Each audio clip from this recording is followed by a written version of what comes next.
Bonjour tout le monde et bienvenue dans ce vlog du dimanche. J'espère que tu vas bien. Perso, ça va plutôt pas mal.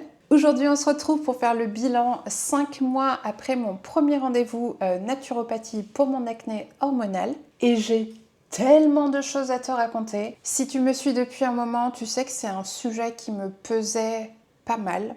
J'ai galéré pendant pas mal d'années avec ça alors que j'avais une hygiène de vie plutôt correcte à côté. Et aujourd'hui, j'ai enfin assez de recul pour te faire un vrai bilan honnête de mon expérience. Le but de cette vidéo, c'est de te partager mon parcours, t'expliquer un peu ce qui se passait dans mon corps, de où je suis partie et peut-être éventuellement te donner des pistes si tu vis la même chose. Et surtout, te montrer que ça peut évoluer plutôt vers du positif quand on prend le temps d'aller voir les bonnes personnes finalement. Pour faire vite fait un flashback d'il y a 5 mois, je suis partie voir ma naturopathe pour mon acné hormonal du coup. Elle était spécialisée dans ça et elle m'a fait un bilan complet. Ce qui est ressorti, c'est deux choses principales. Un foie au ralenti parce qu'il était surchargé de travail et un intestin en difficulté digestive. Bref, la pagaille. Et quand elle m'a expliqué ça, en fait, ça m'a vraiment changé la compréhension des choses parce que jamais je m'étais dit que le problème venait de l'intérieur et pas de l'extérieur. De l'extérieur sous-entend mon hygiène de vie, mes routines, on va dire visage, etc., etc. Moi, j'ai toujours pensé que ça venait soit d'un aliment, soit de ma routine qui n'allait pas, de mon hygiène de vie, etc. Alors, j'ai creusé jusqu'à faire le clean, et quand j'ai fait le clean dans tout ça et que je voyais que ça ne s'arrangeait pas, j'étais vraiment dans l'incompréhension. Donc, quand elle m'a donné ces éléments-là, ça m'a vraiment soulagée en me disant, en fait, sans son intervention, j'aurais jamais pu deviner, en fait. Et du coup, en gros, elle m'a expliqué que mon foie n'arrivait pas à faire son travail. Du coup, j'étais en excès d'œstrogène, vu que le rôle du foie, c'est un peu de recycler en fait tout ça. Et vu qu'il ne pouvait pas, j'étais en excès d'œstrogène. Et comme mon corps devait quand même éliminer cet extrait d'œstrogène, c'est ma peau qui a pris le relais et ça s'est traduit en fait pour mon foie par des boutons en fait en haut des pommettes, des gros boutons sous-cutanés, tu sais, vraiment ceux qui sont énormes et qui ne partent pas et qui font très mal. Et j'avais aussi des boutons au-dessus des sourcils et ça, elle m'a dit, du coup, c'est la prolongation du problème, c'est mes intestins. Mes intestins en difficulté, donc voilà, on le voyait parce que j'avais des boutons vraiment très localisés des deux côtés au-dessus des sourcils. Du coup, suite à ce rendez-vous, j'ai suivi son protocole pendant 3 mois. En gros, elle m'a donné une cure de gémothérapie pour le foie et une cure de DIM pour les intestins. Je vais t'expliquer ce que c'est rapidement. La gémothérapie de noyer pour le foie, en fait, on va dire que c'est comme une petite potion précieuse dans un petit flacon fait à base de bourgeons de noyer. Et le noyer, c'est hyper intéressant pour mes deux problèmes que j'avais, c'est-à-dire le foie, mais aussi les intestins. Ça aide le foie à mieux drainer, à mieux éliminer, donc un gros coup de pouce pour le mien qui était vraiment en burn-out. Ça l'aide aussi à stimuler son fonctionnement et vu qu'il était au ralenti, il en avait besoin. Et dans la prolongation de son effet, ça assainit aussi le tube digestif. Et le DIM, c'est une molécule qu'on trouve dans tous les légumes crucifères, donc brocoli, chou-fleur. Et le rôle de cette molécule, c'est hyper intéressant. Ça aide le corps à mieux gérer les œstrogènes. Et vu que moi j'étais en excès, c'était parfait. Ça favorise l'élimination de tout ce qui est en excès et ça soutient l'équilibre hormonal de manière générale. Donc en fait, l'association des deux, j'étais en cure en gros pendant 3 mois. En plus de ça, elle m'a dit d'être assez stricte uniquement pendant 3 mois pour alléger mon terrain et éviter davantage d'inflammation. Donc du coup, j'ai dû enlever pas mal de choses de mon alimentation. Donc pour ceux qui ne savent pas, je suis plutôt végétarienne, végétalienne.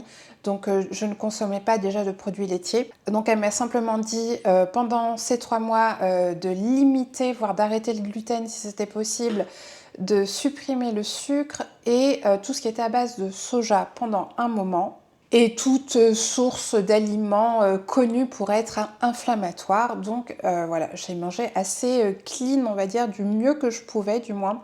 Pendant ces 3 mois, je pense que j'ai été plutôt pas mal. Bon, après, arrivé décembre, forcément, il y a eu 2-3 dérapages. Mais bon, c'est pas 2-3 dérapages sur 3 mois qui vont faire que tout va aller mal.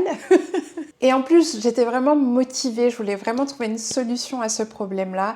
Donc, en fait, ça m'a pas vraiment dérangée plus que ça, en fait, d'enlever ces aliments parce que je savais que c'était temporaire. Et j'étais vraiment déter. Et après ces 3 mois de cure, j'ai pas attendu très longtemps avant d'avoir eu des changements. Je pense que j'ai commencé à les constater réellement vers, on va dire, début février de cette année. Déjà, j'ai remarqué que ma digestion le soir, elle était beaucoup plus efficace. D'habitude, j'ai tout le temps le ventre un peu ballonné le soir sans forcément manger beaucoup. En général, je mange très léger le soir. Et pourtant, ça a toujours été quelque chose de très difficile pour moi. J'ai toujours eu des ballonnements et puis Enfin, tu vois, je me sentais pas bien au niveau du ventre avant de dormir. Et là, ça ne me le faisait plus. Donc je l'ai vraiment réellement constaté début février, je dirais. Et au niveau de la peau, du coup, j'ai fait le rapprochement et j'ai commencé à regarder et j'avais plus d'acné actif, si on peut dire ça comme ça. J'en avais plus du tout. Et du coup, j'ai commencé à observer tout au mois de février et je crois que j'ai dû en avoir un,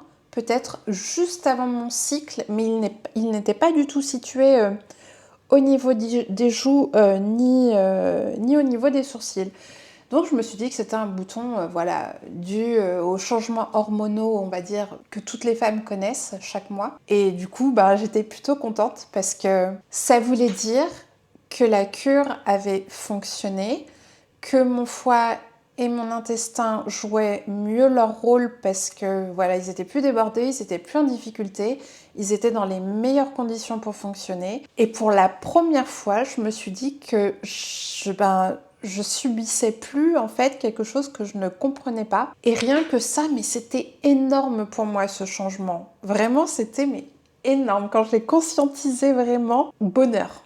Et du coup, une fois la cure terminée, qu'est-ce que j'ai fait? J'ai décidé de prendre le relais moi-même. J'avais besoin d'elle pour identifier quelque chose que je n'arrivais pas à identifier parce que je n'avais pas les connaissances pour. Et une fois que tout était rétabli dans l'ordre, on entrait plus sur mon terrain, donc de choses que je maîtrise beaucoup plus. Donc je me suis dit, je vais prendre le relais et si vraiment je vois que ça part dans le sens opposé, je retournerai la voir. Et aujourd'hui, on est 5 mois plus tard et je ne suis toujours pas retournée la voir. Donc en fait, ce que j'ai mis en place, c'est que j'ai décidé de maintenir et de stabiliser tout ce qui avait été fait en amont et de prendre des prébiotiques et des probiotiques. Je vais t'expliquer les deux, pourquoi c'est important et quelle est la différence. Les probiotiques, c'est les bonnes bactéries pour t'aider à digérer et les prébiotiques, c'est la nourriture pour ces bactéries. Et du coup, on a besoin des deux. Sinon, ça ne fonctionne pas vraiment correctement. Ensuite, j'ai réintroduit le gluten, le soja et le sucre, donc un à un, doucement, pour pas non plus brusquer mon corps. Et je me suis observée pour voir s'il y avait des réactions. Pas de réaction, pour mon plus grand bonheur. Moi qui suis fan de bouffe de manière générale, j'ai une chaîne cuisine, donc je fais des dingueries, des gâteaux, des machins et des bidules, et pas pouvoir les goûter, ça aurait été horrible pour moi. Donc ça, je suis très très contente. Et en parallèle de tout ça, pour maintenir et stabiliser du coup tout ce qui avait été fait, j'ai continué à veiller à avoir une bonne hygiène de vie, c'est-à-dire avoir du mouvement non physique régulièrement, tous les jours, un peu de renforcement musculaire, du sommeil en bonne quantité et de qualité, et de la cohérence cardiaque pour soutenir mon système nerveux et lui permettre de se relâcher quand il s'emballe un peu trop. Ah, et j'allais oublier la bouillotte, sur le foie et l'estomac le soir. Petit rituel que la naturopathe m'avait conseillé et que je n'ai pas lâché depuis mon premier rendez-vous avec elle.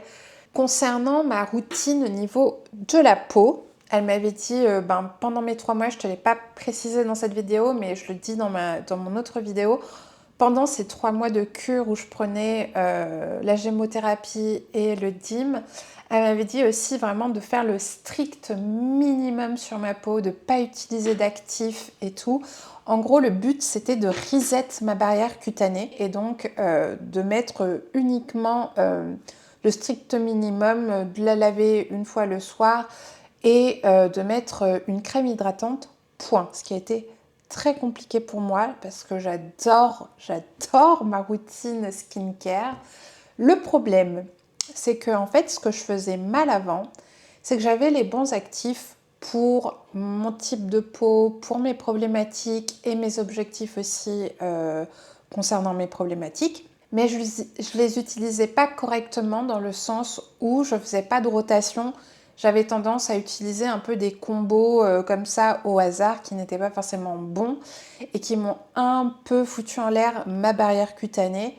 Et du coup, j'avais des irritations à répétition. Le fait d'avoir fait ce break, ça m'a fait conscientiser tout ça. J'ai gardé les mêmes actifs et maintenant je procède par rotation, voilà. Et ça va beaucoup mieux, ma barrière cutanée est restaurée, elle est en très bonne santé. Vraiment, je vis ma meilleure vie. J'ai l'impression de retrouver la qualité de peau que j'avais quand j'avais la vingtaine. Et j'avais 0 problème de peau à cette période-là. J'ai l'impression de revivre, quoi. J'en ai tellement pas souffert, mais je me suis tellement fait des soucis à me dire mais d'où ça peut venir, parce que quand tu as une hygiène de vie plutôt correcte et que tu ne comprends pas d'où ça vient, c'est hyper frustrant, vraiment. Donc là, je revis. Le seul problème qui me reste à ce jour-là, c'est mes taches d'hyperpigmentation post-inflammatoire. Mais ça, c'est la mélanine, que veux-tu, ça va avec. Mais pour les taches d'hyperpigmentation, ça, je pense que je vais attendre que l'été passe. Et entre septembre et octobre, je sais déjà qui je vais aller voir. Je vais aller voir une esthéticienne pour lui demander en fait de checker, de me faire un petit diagnostic et voilà. Et je prendrai le traitement ou le soin le plus approprié pour avoir un suivi régulier pour traiter mes taches d'hyperpigmentation. Je pense au micro-needling, mais j'attends de voir quand même son avis avant de me projeter trop.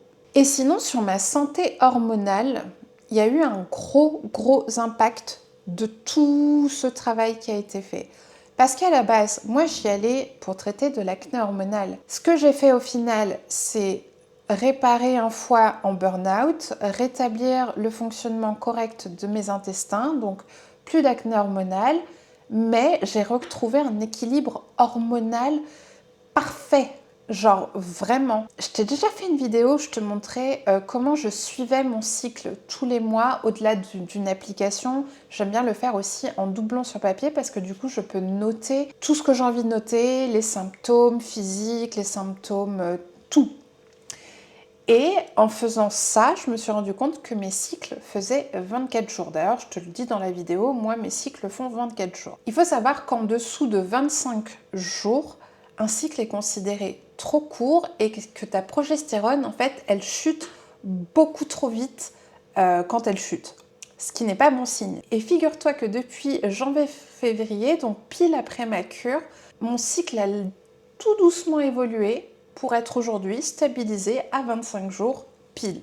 Incroyable. Incroyable. Parce que je te dis 25 jours, mais peut-être que tu ne le sais pas, mais 25 jours, en fait, c'est l'idéal. C'est ce qu'il faut pour toutes les femmes. On va dire que si ton cycle fait moins de 25 jours, c'est que, comme je te disais, ta progestérone, quand elle chute beaucoup trop vite, donc il y a un souci. Et si ton cycle fait plus de 25 jours, c'est qu'il y a encore un autre problème. Voilà, donc 25, check ton application.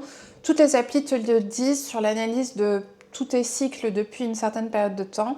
Ton cycle, ça part du premier jour de tes règles à la veille de tes prochaines règles. C'est ça, ton cycle. Donc, jette un coup d'œil. Si tu es à 25 jours, c'est parfait. Et je me suis jamais dit, en me lançant dans ça, en fait, en allant voir en novembre la naturopathe, que ça résoudrait autant de problèmes. Tu vois, jusqu'au fait d'avoir un cycle correct, je sais pas. C'est fou, c'est fou. Meilleure décision de toute ma vie. Aujourd'hui, pour faire le point, je vais te montrer une vidéo que j'ai fait vite fait de l'état de ma peau le 1er novembre et une vidéo que j'ai fait ce matin. Du coup, on est le jour où je filme, on est le 4 avril 2025. Pour que tu puisses voir l'état de ma peau, j'ai presque plus d'acné actif. Bah, là, sur la vidéo, j'en ai pas du tout même. Parfois, j'ai un petit bouton avant les règles, mais rien d'alarmant. Et vraiment, quand je regarde la vidéo de novembre, je réalise à quel point la différence est folle. Mes taches aussi étaient beaucoup plus foncées, beaucoup plus marquées. Tandis que là, j'ai l'impression que c'est des zones qui sont certes pas hyper pigmentées, mais qui sont beaucoup plus légères, plus du tout d'acné actif, quoi. Ce qui est top. En 5 mois, tout a changé, vraiment. Et quand tu as la tête dedans H24, c'est des choses que tu t'arrives pas vraiment à voir parce que tu vis avec toi-même, tu te regardes tous les jours quand tu te nettoies le visage et tout. T'arrives pas vraiment à apprécier tout ce qui s'est passé dans ce laps de temps. Donc je suis vraiment contente d'avoir fait l'effort, d'avoir pris ces petites vidéos pour au cas où, voilà. Je savais pas si j'allais les partager, je te les partage. Et voilà, je suis très très contente. Si je devais résumer tout mon parcours, je pense que comprendre la cause, ça a été la clé numéro 1 pour moi. Et j'aurais jamais pu comprendre la cause si j'étais pas partie voir quelqu'un qui est spécialisé dans ça. Tu peux aller voir plein de personnes différentes. Moi, j'ai choisi une naturopathe qui était spécialisée dans l'acné hormonal parce qu'elle en avait eu elle aussi. Ça a mis de la lumière sur plein de choses qui m'étaient inconnues. Ensuite, le travail de l'intérieur, bien sûr, comme toujours, veiller à l'hygiène de vie, à l'état de ton système nerveux, la qualité de ton sommeil. Tout ça, ça fait partie, bien sûr, d'un équilibre qu'on doit toutes avoir en tête et essayer de faire au mieux chaque jour en fait, en pensant à ça. C'est hyper important. Et être patiente, je pense que c'est l'essentiel. Tout problème hormonal, y compris l'acné, ça se résout pas en 1 mois ni 2 mois. Là, je te fais un bilan au bout de 5 mois. C'est quasiment la moitié d'une année, quoi. Enfin, tu vois ce que je veux dire?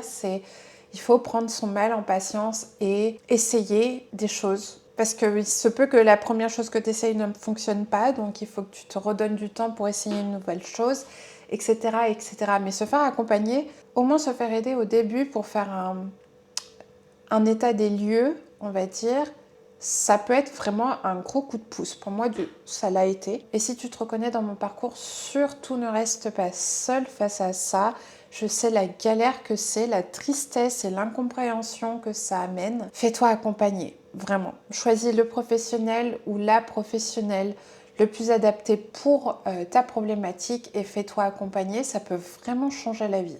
Pour toutes les personnes qui auront regardé ce vlog jusqu'au bout, je vous en remercie vraiment, vraiment. Si ça t'a aidé ou apporté des infos ou des pistes, n'hésite pas à me le dire en commentaire. Et moi, je te dis, prends soin de toi car tu es ta priorité toujours et on se retrouve dimanche prochain. En attendant, je te fais des gros bisous. Bye bye!